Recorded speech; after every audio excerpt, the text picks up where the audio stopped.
Hello, friends. This is Dave Hurwitz, executive editor at ClassicsToday.com, here with Dave's Faves.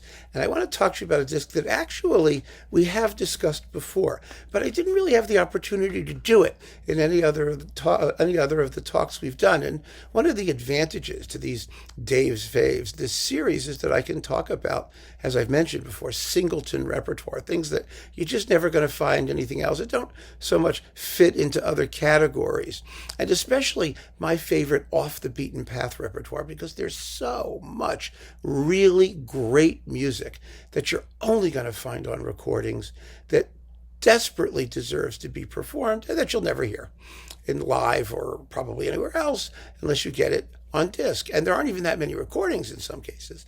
There may just be one. I think this is one of those cases. I don't see a lot of competition for this repertoire. It's Joachim Raff, who's a much better composer than people give him credit for. And it's his two works for piano and orchestra, the Ode au Printemps, the Ode to Spring, or Frühlingsode, if you want to do it in German, and his piano concerto. The piano concerto, let me see what the key is here. It's like C minor or C sharp minor. Yeah, C minor. The C minor piano concerto and the Ode to Spring. Here they are. Now, the performers are Peter Aronsky, piano, and the Basil Radio Symphony Orchestra under Matthias Bamert, who you know, I'm sure, very well from his many Chandos recordings, and Jost Meier. Those two conductors on the Tudor label, which is a Swiss label, a very good Swiss label. And this is a very, very, very fine performance, or pair of performances, let's just say. This music is wonderful. It's just unalloyedly wonderful. Now, Raff comes in for a lot of tourists, as they say in the biz, because he wrote these sort of big, bloated, programmatic symphonies. And let's face it, basic sonata form was not his specialty, as it was not the specialty of many Romantic composers. And his symphonies, however lovely they are, and some of them are first class, they're very, very good. But they get a little repetitious, I think, and perhaps some of them suffer from a certain want of inspiration, at least especially later on when he has like a Four Seasons group and some other things out there toward the end.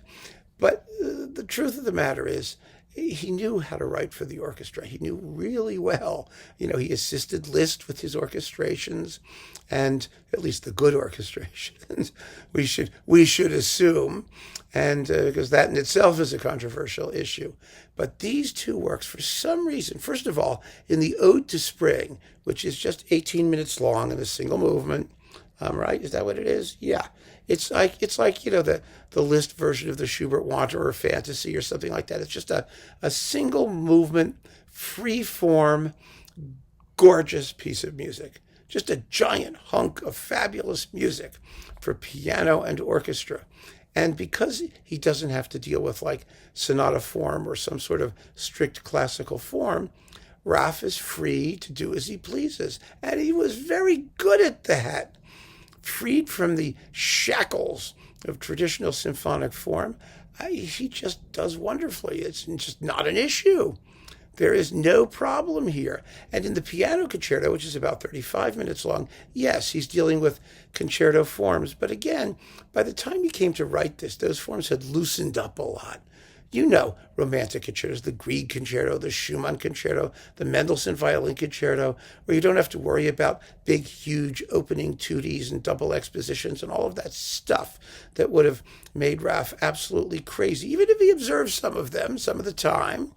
He honors them more in the breach, I would say. He does not feel as inhibited as we sometimes detect happening in some of the symphonies. Because I really think, for some reason, for whatever reason, German music in the second half of the 19th century became very hidebound. And, Raff was not entirely free of that stricture. I mean, he had to do it. And if you didn't do it, God help you. I mean, the critics would annihilate you back in those days. People just tick things, checking a box. Oh, gee, is there a second subject in the dominant? Yes. Is the exposition repeated? Yes. Is the orchestration boring and thick? Yes. That's what people wanted for some reason. Don't ask me why.